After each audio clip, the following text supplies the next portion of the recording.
नमस्कार दोस्तों, स्वागत है आप सभी का अपने YouTube channel the legal lens SKM में।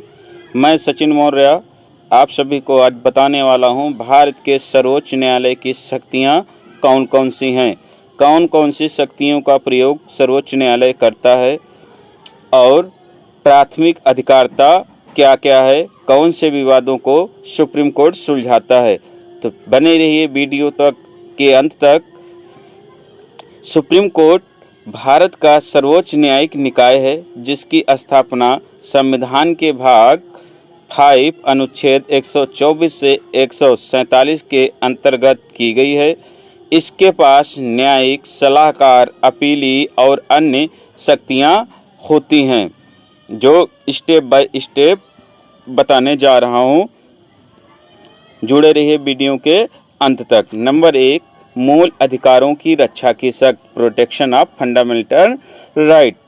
अनुच्छेद 32 के तहत सुप्रीम कोर्ट को यह अधिकार प्राप्त है कि यदि किसी व्यक्ति के मौलिक अधिकारों का उल्लंघन होता है तो वह सीधे सुप्रीम कोर्ट में याचिका दायर कर सकता है।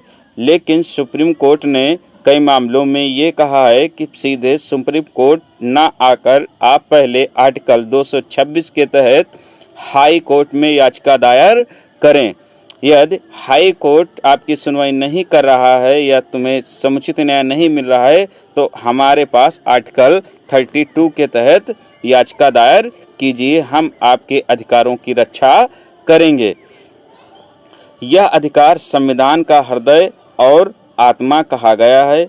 इसको डॉक्टर भीमराव अंबेडकर ने ये उपाधि दी गई। हम आर्टिकल 32 की बात कर रहे हैं। सेकंड है मूल अधिकार क्षेत्र, ओरिजिनल ज्यूरिसडिक्शन सुप्रीम कोर्ट का कौन सा है।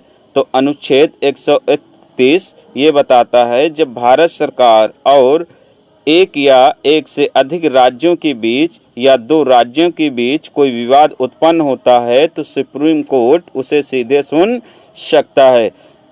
मान लीजिए जैसे उत्तर प्रदेश राज्य और केंद्र सरकार के बीच कोई विवाद है तो उस मामले को सुप्रीम कोर्ट में डायरेक्टली सुना जाएगा। और राज्य के बीच यदि कोई विवाद है तब भी प्राथमिक अधिकारिता सुप्रीम कोर्ट की होगी। जैसे मध्य प्रदेश और उत्तर प्रदेश के बीच किसी नदी को लेकर या किसी जमीन को लेकर विवाद चल रहा है तो उसकी सुनवाई सुप्रीम कोर्ट करेगा, ना कि हाई कोर्ट। थर्ड है अपीली अधिकार क्षेत्र। सुप्रीम कोर्ट का अपीली अधिकार क्षेत्र क्या है। अपीली अधिकार क्षेत्र को आर्टिकल 132 से 136 तक संविधान के भाग 5 में बताया गया है। सुप्रीम कोर्ट उच्च न्यायालयों के निर्णय के विरुद्ध अपील सुन सकता है। ये अपीलें निम्न मामलों में हो सकती हैं: संवैधानिक मामलों में आर्टिकल 132, दीवानी मामलों में आर्टिकल 133, डांडिक मामलों में आर्टिकल 134, विशेष अनुमति याचिका यानी SLP आर्टिकल 136 के तहत ये अपीलें हो सकती हैं। फोर्थ है सलाहकारी शक्ति, एडवाइजरी ज्यूरिसडिक्शन। सुप्रीम कोर्ट सलाहकारी शक्ति भी रखता है। अनुच्छेद 143 राष्ट्रपति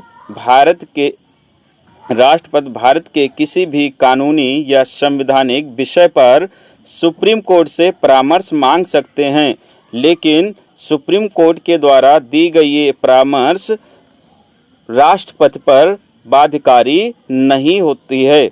समय समय पर राष्ट्रपति ने सुप्रीम कोर्ट से कई मुद्दों पर सलाह मांगी गई है, जैसे कि इनरी बेरूबारी यूनियन के मामले में मांगी गई थी, कोरोना काल में मांगी गई थी। कई मामले हैं जिसमें सुप्रीम कोर्ट ने सलाह राष्ट्रपति को दी है। जब कभी राष्ट्रपति सुप्रीम कोर्ट से सलाह मांगता है तो उस केस रेफरेंस में इनरी शब्द जुड़कर आता है। ये हम पहले वाले वीडियो में बता चुके हैं। फिफ्थ है रिट जारी करने की शक्ति। सुप्रीम कोर्ट को ये पावर है कि वो रिट भी इशू कर सकता है। आर्टिकल 32 ये शक्ति प्रदान करता है। सुप्रीम कोर्ट निम्नलिखित 5 प्रकार की रिट जारी करता है जो निम्नलिखित हैं। हैबियस कार्पस शरीर को प्रस्तुत करने के लिए जारी की जाती है। मैंडमस आदेश देने के लिए होती है। प्रोहिबिशन निषेधाज्ञा के लिए होती है। सरसरी समीक्षा करने के लिए होती है। कि वारंटो पद पर वैधता का जब सवाल खड़ा होता है तब ये रिट जारी की जाती है। तो ये 5 रिटें सुप्रीम कोर्ट जारी कर सकता है, ये उसकी सुप्रीम पावर है। 6 है संवैधानिक व्याख्या की शक्ति, पावर ऑफ कॉन्स्टिट्यूशनल इंटरप्रिटेशन। जब संविधान की किसी धारणा या अनुच्छेद की व्याख्या की आवश्यकता होती है तो अंतिम निर्णय सुप्रीम कोर्ट का होता है। यानी संविधान पर जब कभी भी सवाल उठता है किसी बिंदु पर, किसी शब्द पर या किसी आर्टिकल पर या किसी विधि विषय पर, तो सुप्रीम कोर्ट ही उसकी व्याख्या करता है। जो सुप्रीम कोर्ट व्याख्या करता है वो पूरे भारत में लागू होती है। सभी संस्थाएं, सभी निकाय, सभी व्यक्ति उसे मानने के लिए क्या होते हैं, बाध्य होते हैं। 7th है समीक्षा की शक्ति, power of judicial review. Supreme court यह तय कर सकता है कि कोई कानून संविधान के अनुरूप है या नहीं। अगर कोई कानून असंवैधानिक पाया जाता है तो कोर्ट उसे रद्द यानी नल एंड वाइड कर सकता है। जैसे कि अभी किसान कानून आए थे, वक्फ कानून आया था, तो ये सभी मामले कहाँ पहुँचे थे, सुप्रीम कोर्ट, क्योंकि सवाल उठ रहा था कि हमारे मौलिक कानूनों का, मौलिक अधिकारों का उल्लंघन हो रहा है, ये संविधान के अनुकूल नहीं है। जब कभी किसी एक्ट पे या किसी कानून पे विवाद उठता है, कोई भी एक्ट या कानून संविधान से टकराता है, विशेषकर भाग 3 से, तो सुप्रीम कोर्ट में वो मामला पहुंच जाता है। यदि वो कानून संविधान के प्रतिकूल है तो सुप्रीम कोर्ट उसे शून्य घोषित कर देता है, या कुछ भाग उसका गैर कानून है, गैर असंवैधानिक है, तो उसे हटाने के लिए आदेश सुप्रीम कोर्ट संसद या विधानसभा को देता है। 8 है कंटेम्प्ट ऑफ कोर्ट, न्यायालय की अवमानना। न्यायालय अपनी अवमानना के लिए किसी भी व्यक्ति को दंडित भी कर सकता है। मान लीजिए न्यायालय ने कोई आदेश जारी किया, यदि कोई व्यक्ति उसको नहीं मान रहा है तो उसके आदेश की क्या हुई, अवमानना हुई। अब जब अवमानना हुई, सुप्रीम कोर्ट क्या है, सुप्रीम है। न्याय करने के लिए जो न्यायालयों की स्थापना की गई, यदि कोई व्यक्ति, कोई निकाय उसके आदेश को नहीं मानेगा तो न्याय व्यवस्था स्थिर नहीं रह पाएगी। तो इसलिए कोर्टों को ये शक्ति दी गई है कि वो अपने न्याय को मनवा सकते हैं, विशेषकर हाई कोर्ट और सुप्रीम कोर्ट।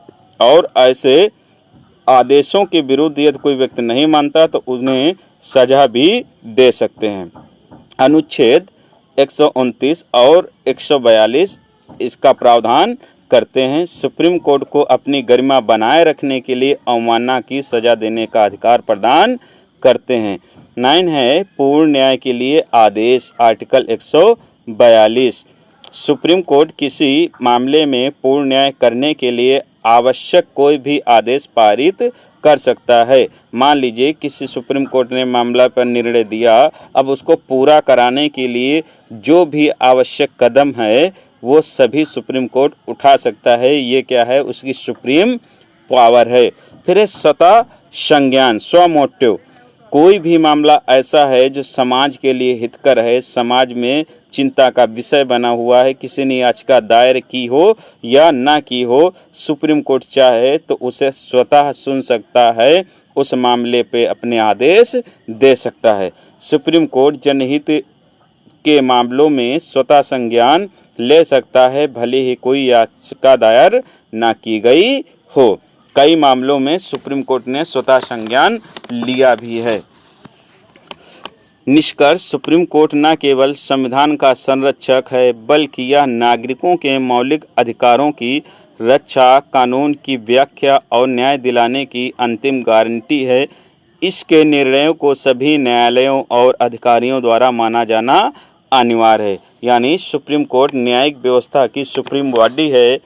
सभी देश के जितने भी निकाय, नागरिक सभी क्या हैं इसके निर्णय को मानने के लिए बाध्य हैं। यदि वो नहीं मानेंगे तो उसके लिए सुप्रीम कोर्ट उन्हें दंडित भी कर सकता है। तो दोस्तों आज के लिए इतना ही। यदि वीडियो अच्छी लगी हो तो वीडियो को लाइक, दोस्तों के साथ शेयर करिए और ये चैनल पर नए हैं तो चैनल को सब्सक्राइब करिए, बेल आइकन दबाना ना भूलें। धन्यवाद दोस्तों।